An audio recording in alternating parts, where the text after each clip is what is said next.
Good morning. Good morning. Wonderful introduction. I'm very, very flattered, and I'm very honored to be here with you this morning. I'm always glad to be in New York.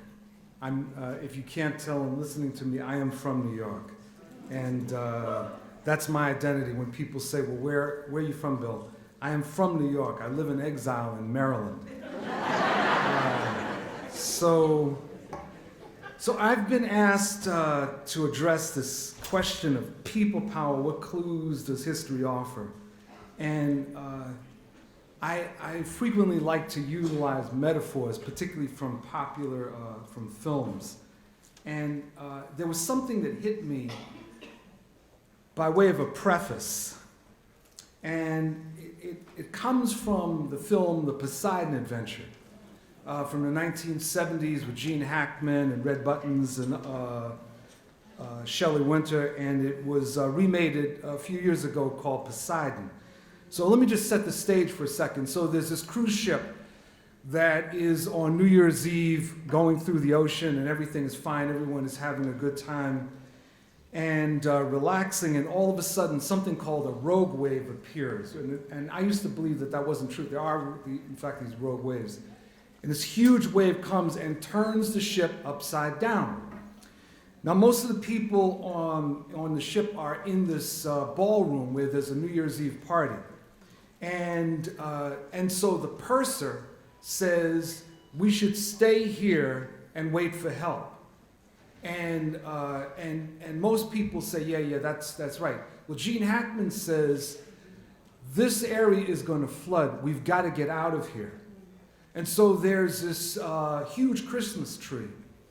And he basically and some other people come to the conclusion that they need to climb to what used to be the bottom of the ship, because that's what's above the water.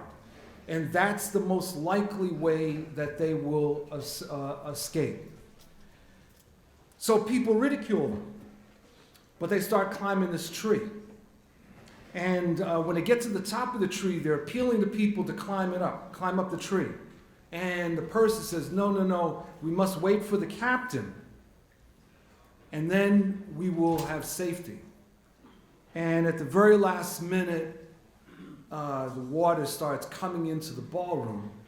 People start panicking. They try to get up the tree. Of course, the tree collapses, and they die.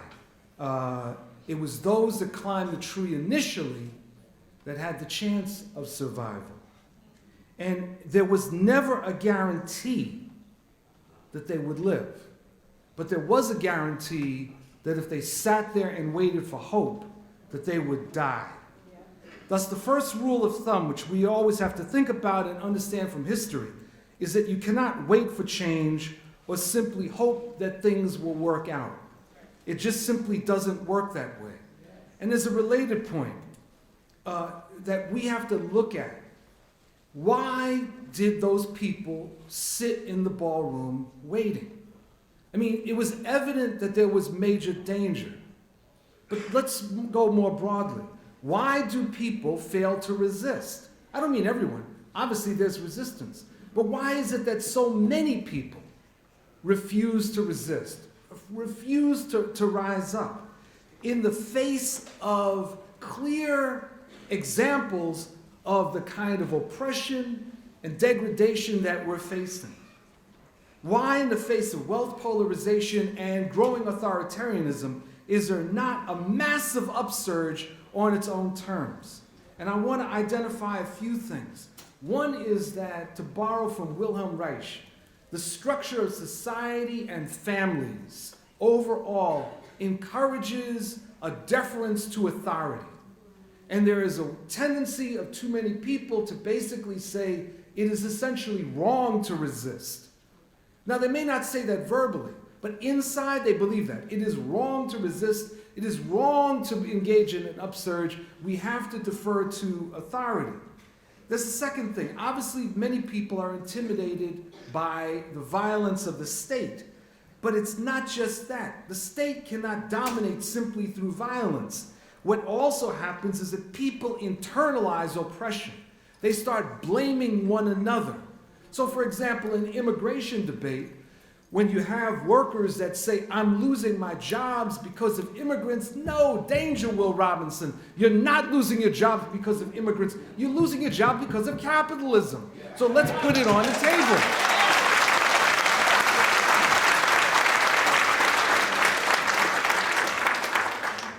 But it's much easier. See, it's much easier to say the immigrant is the problem than to say it's the Koch brothers. It's much easier to say that it's the immigrant that is the problem than that, in fact, it is the way that the system operates that crushes us. Because there's much, much more danger. Those of us that come out of the union movement know, for example, it's much easier for people to engage in a decertification election than to engage in an organizing campaign. Because there is much less at stake when it comes to a decertification campaign. You're not going to get fired for being involved in the decertification campaign. However, when you're standing up for your rights, you do face that particular danger. But then there's a third factor that we have to look at in terms of why there's not more resistance. And one way of describing it that really hit me a number of years ago was I was going to get my car fixed, and I was talking to this guy about Al Gore's movie, The Inconvenient Truth. And he told me that he had seen it, and he said, you know, it's very interesting. He said, but it's really not that bad. And I said, what do you mean it's not that bad? He said, no, it's not that bad. I said, what do you mean it's not that bad? It's worse. And he said, no, it can't be that bad. And that's when a light came on. It can't be that bad. You see, when people think that the odds are against us, that there's really no chance of victory, it's much easier to become complacent. It's much easier to engage in denial, right? Because people don't want to fight and lose. They want to fight when they believe that there is a chance of winning. They don't have to have the guarantee. Let's be clear about that. There are no guarantees in life except we're all going to die. But one thing you can say to people is that if you don't resist, then, in fact, defeat is inevitable. But many people, we have not been able to convince many people that we actually can win. So we've got to understand that as a result of this, because resistance to oppression is not the obvious solution, we must grasp that the importance of a basic notion that truth always begins in the minority, which does not mean that the minority is always correct. Truth gains its strength in a struggle against falsehood. The truth is not always obvious and is always to be understood as an interpretation of the facts. This is why we must abandon the notion that the facts speak for themselves. The facts never speak for themselves. People speak. People interpret facts. People interpret facts and they draw conclusions. If the method of interpretation generally provides credible answers, there will be a tendency for people to rally to that analysis. Thus, comprehensive education is central in any successful social movement. Mobilization alone is insufficient. Second, the truth in social movements must be, like in the Poseidon, it must be connected to hope, plan, and organization. It's not enough to know, as in the case of the Poseidon, that the ship will sink. It's not enough to know that they have to get to the bow. One must have at least the rudiments of a plan, otherwise it's all for naught. Hope is never built on certainty, but hope is built on possibility.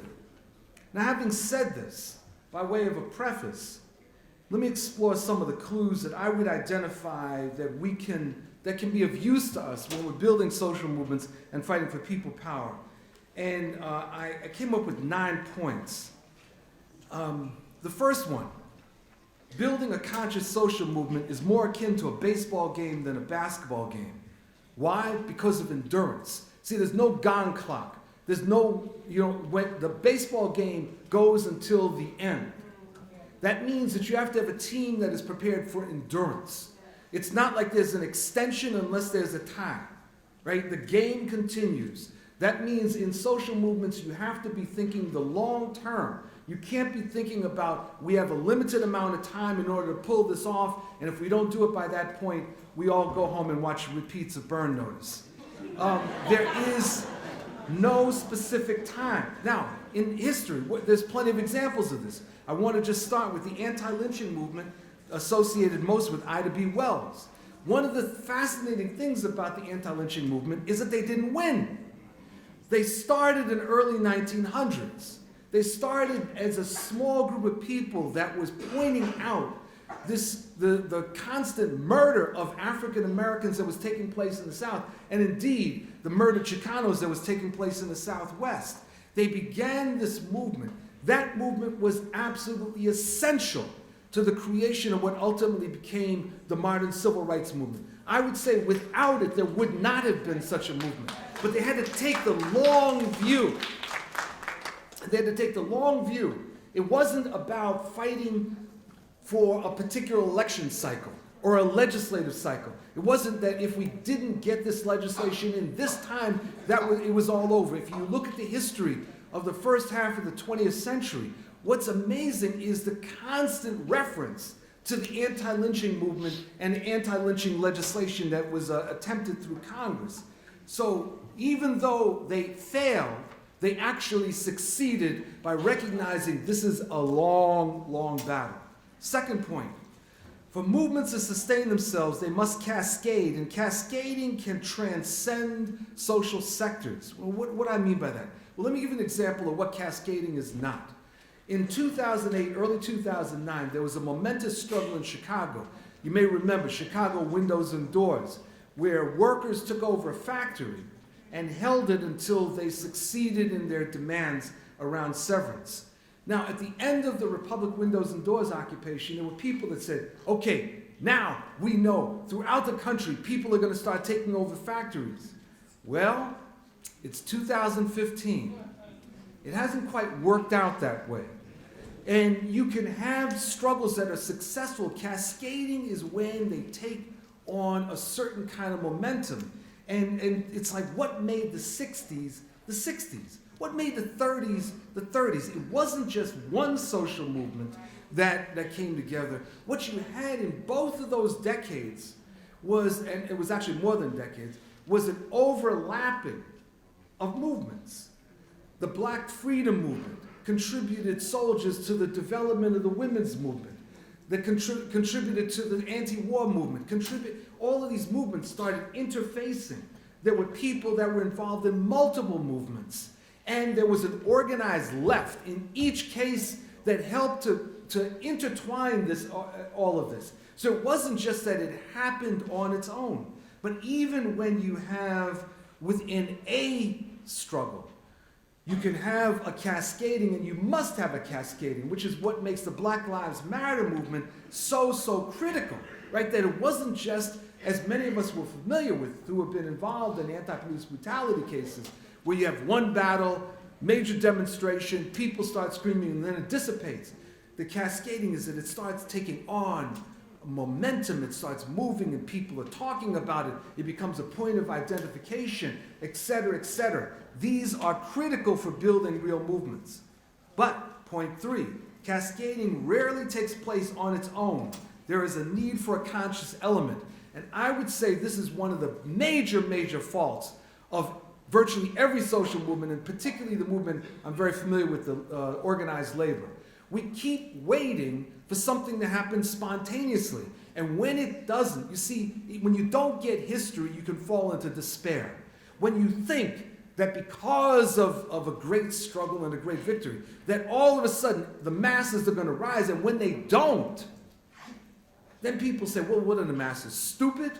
Right? You start blaming the people, right? No, really, right? You say, wait, stupid? Right? And we start blaming them, we get upset with them, we start becoming despairing, and then we all decide to become entertainment lawyers. So what do we have to understand? That all movements have leaders. They're just not always recognized. We have to get away from the notion of the great leader and understand that there are leaders. And the job of organizers is to identify the real leaders with a small L, the people that have followers, the people that are looked to for wisdom, the people that are out there in every social movement. Those are the people that are critical in order to advance any kind of movement. And the problem is most of those leaders with a small L get very little attention in history. There are not many history books that talk about the leaders with a small L. They focus on the big leaders, right, with a capital L. But in order to build and sustain a movement, we have to get to the leaders with a small L and win them over, because it is from them that networks exist. Yes. And those become essential in fighting for success. So successful social movements have within them conscious forces who are building links, promoting education, advancing a vision, developing strategy. And this is what I would argue is the central role of a political left. It is the role that a left must perform, and it is a role that it has performed. Now, there are plenty of examples of this. In the 1930s, I just want to focus on that for a second. One of the mistakes of the reform movement in organized labor in the 1990s was that it abandoned almost any reference to the left when it talked about the 1930s and the resurgence. For example, I'm not going to embarrass anybody, hopefully, but I have a plane to catch, so if I do, you can yell at me as I'm heading to the flight. In SEIU, which is what I was working in, was my favorite job of all time, there were many, many people that basically believed that the resurgence of the movement would happen as a result of putting more and more resources into organizing, right? 30% commitment of your budget, full-time organizers, etc. But none of the top leaders recognized something very central from the 1930s, that John L. Lewis and others did not succeed because they put 30% of their budgets into organizing. They didn't succeed just because they mortgaged the headquarters of the United Mine Workers. They succeeded because there was a left. There was a Communist Party. There were Trotskyists. There were Mustites. There were others who dedicated themselves and didn't predetermine their activism based on how much money they were going to get. They got involved in those movements. And in fact, truth be told, they were there before the upsurge. There was work that was going on in the 1920s, the building of independent unions that was taking place that laid the foundation for the reemergence of a labor movement in the 1930s. It wasn't simply the brilliance of these leaders that said, now we have money we're going to put into this. No. There was something going on at the base, and the leaders were important.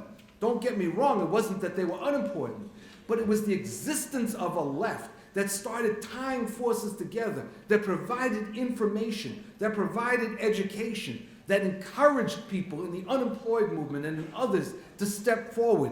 The 30s would not have happened without that. The 1960s, you see similar things, right? Whether it's the Black Panther Party, the Young Lords, whether it was more reformist groups, others that were very, very active, that tied social movements together. These did not simply emerge because people were sick and tired of being sick and tired. They emerged because of incredible organizing that took place. So we have to break with these myths about how social movements emerge and cascade. Fourth, vision and internal education. This is one of my favorite. One of my favorite because the labor movement actually hates education. No, it does. Let's be true, right? I mean, really, the way we know it, look at the budgets. Right? The way you know the priorities of an organization is look at their budget. It doesn't matter what their leader says when they're speaking. It doesn't matter how many tears they cry about the importance of education. If they're not putting resources into it, then they're full of shit.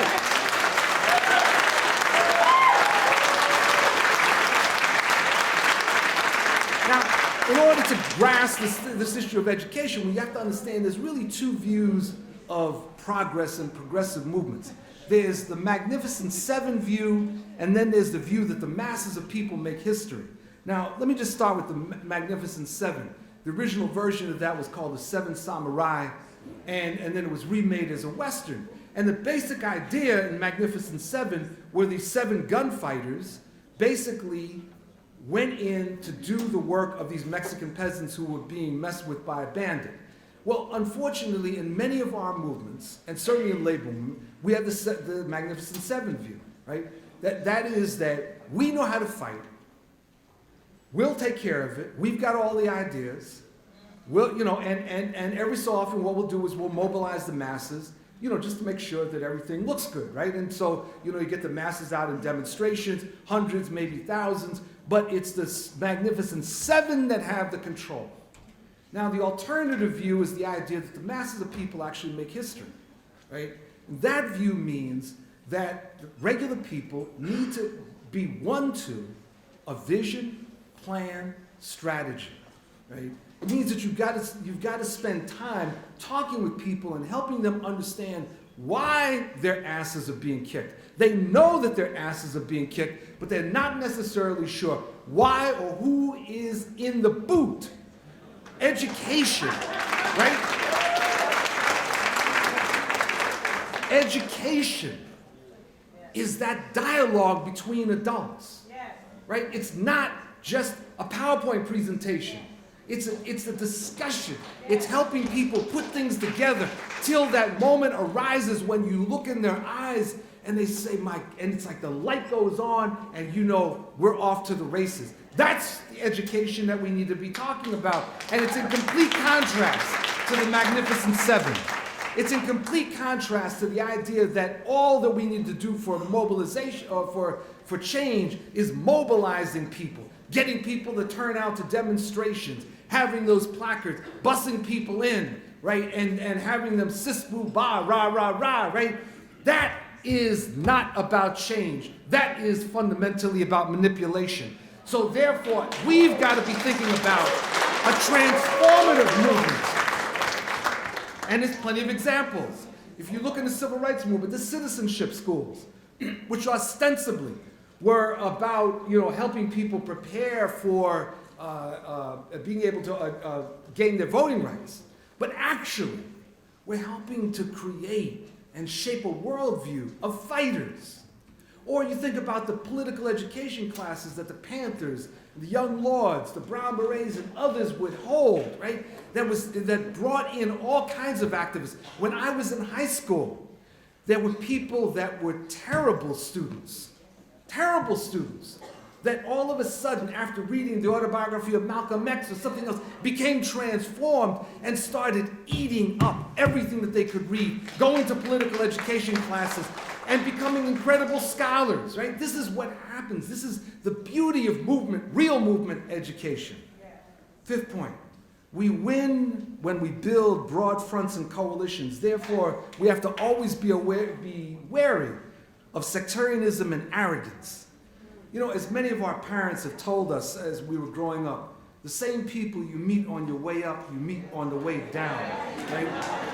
And this is something that I wish organizations would understand, that it's not like they're going to keep going up, that they're going to, at certain points, run into crises. And when they've been stomping on people, when they've been holding people in contempt, when they've been blacklisting people, etc., at some point the chickens come home to roost.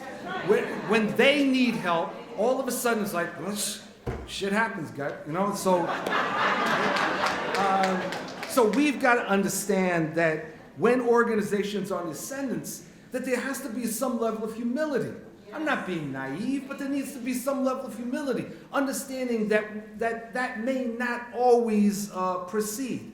Now, there's a few interesting examples of this, and here is this. You got to forgive me. This example just kind of jumped into my head. It has nothing to do with social movements. It has to do with the fall of the Incan Empire. Now, there's this. No, really, trust me. There's this question that historians have had for a long time, which is there weren't a whole lot of Spanish that invaded South America and went into Peru. And so, and the Incan Empire was really big. So how could this small number of Spanish defeat the Incan Empire? Well, the Spanish had a theory, which is that they were superior. Historians basically, that's not the case. Well, what happened? Well, it turns out that the Incans, in assembling their empire, treated all these other tribes terribly, with great tyranny. They stomped on them. And what the Spanish were able to figure out was that by knitting together these tribes that were discontented with the Incas, that they could actually overthrow the Incan Empire, and the Spanish were able to assemble a sufficient force in order to overthrow the Incan Empire, which is something that I think that some organizations should start thinking about.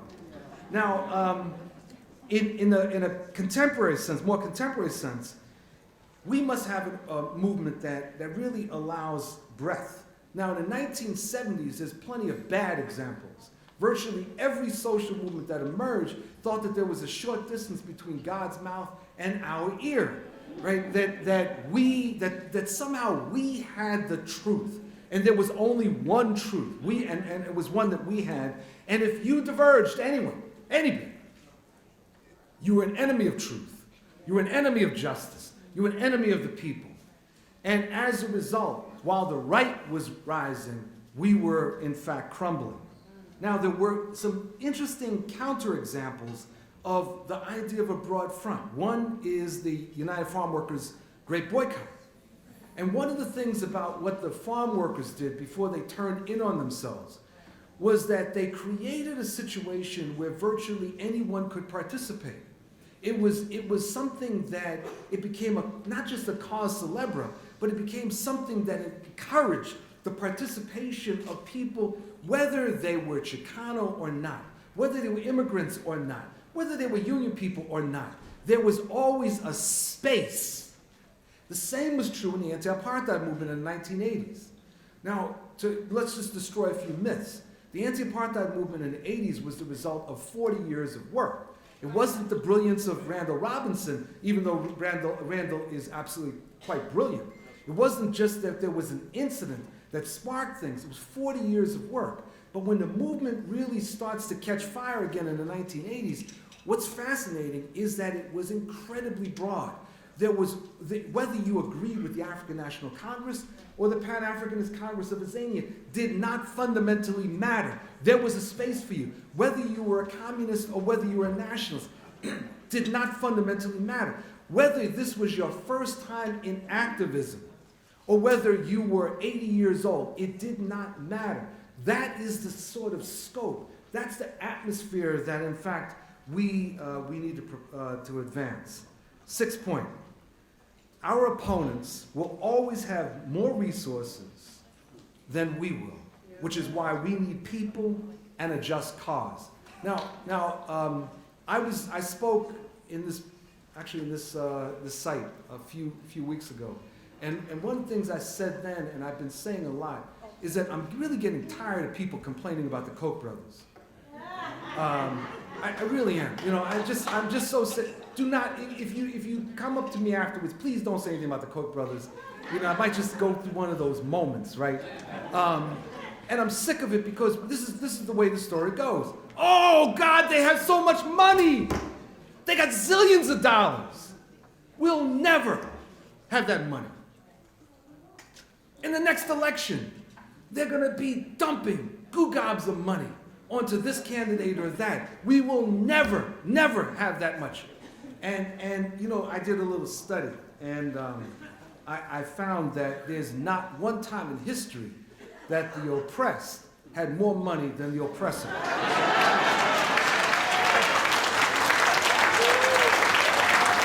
What can I say? You know, maybe you can find it. I can't. Right? I haven't found a time when the oppressed had more weapons, more resources than the oppressor. Right? And there's plenty of examples. I mean, for example, you know, if one looks at the collapse of the Soviet bloc, which people never assumed would happen, right? Masses of people engaged in struggle.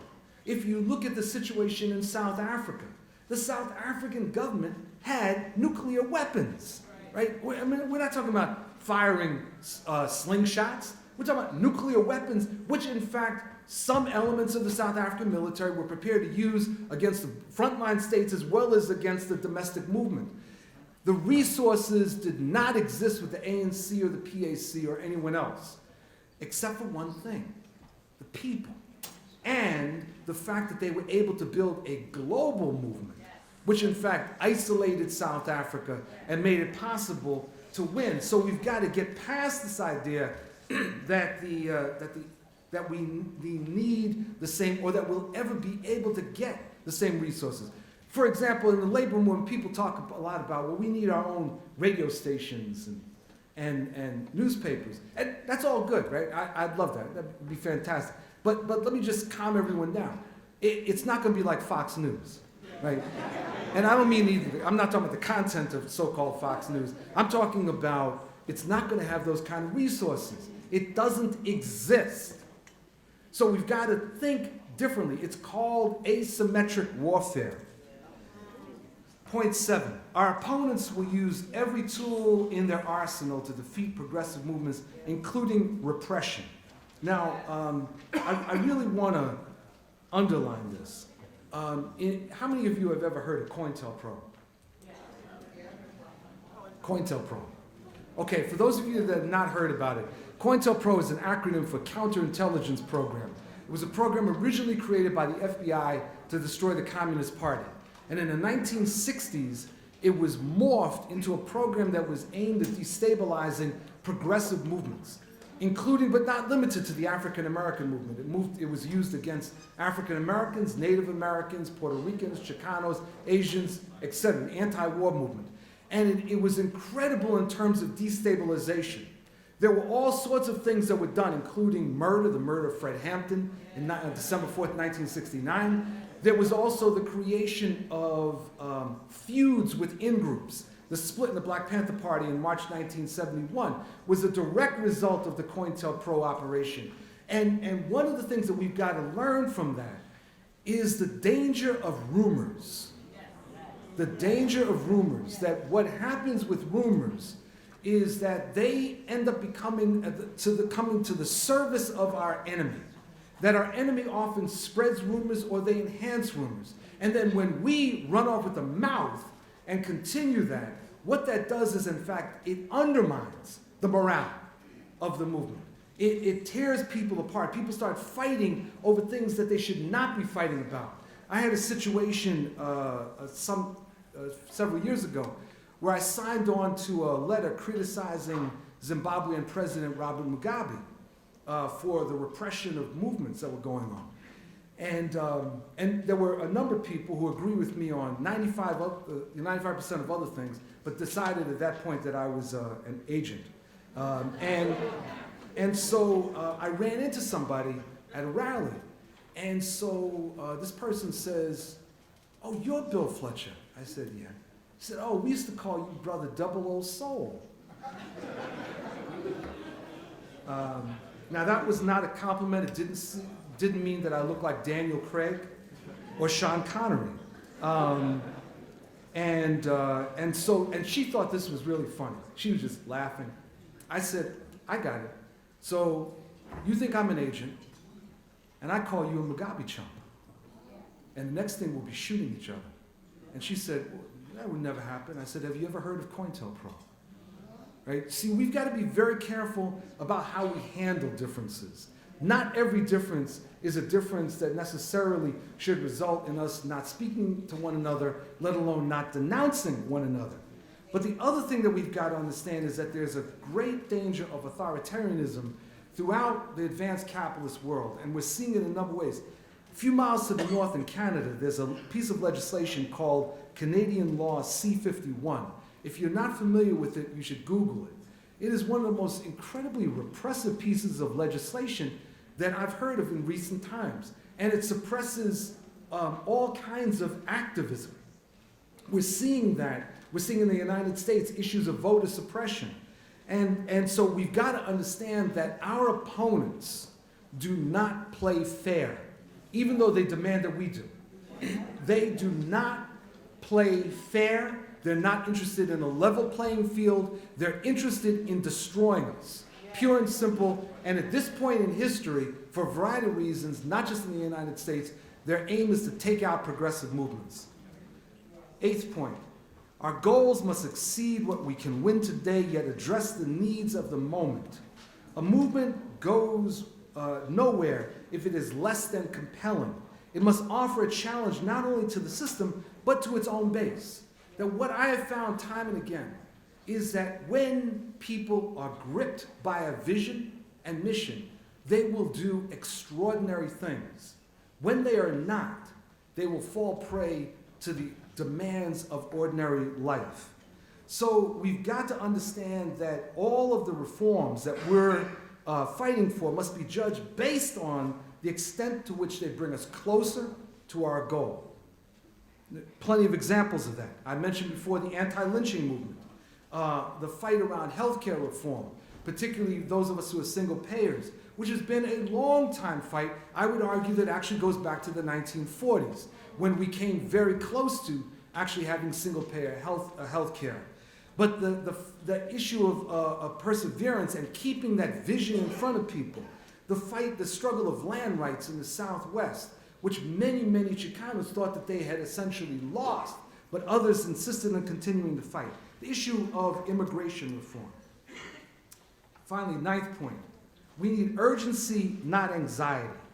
Victory is not certain, but when movements and organizations have a sense of urgency rather than dread, they are able to reconstitute themselves in such a way as to plot a path forward. Let me give you a negative example. In the union movement, by and large, I would say that we have an immense amount of anxiety, but very little urgency. We worry about everything, and all the time, right? Emails are constantly coming out. The Republicans are getting ready to do this. Koch brothers are doing that. You know, this is going to happen. The world is going to end. This is sort of like watching clips for that movie that come out, San Andreas, right? It's just like, oh my God, right? It's going to all come to an end. And so, right, we're just worried, right? But at the end of the day, what the hell do we do differently? Nothing. We don't transform the way we operate.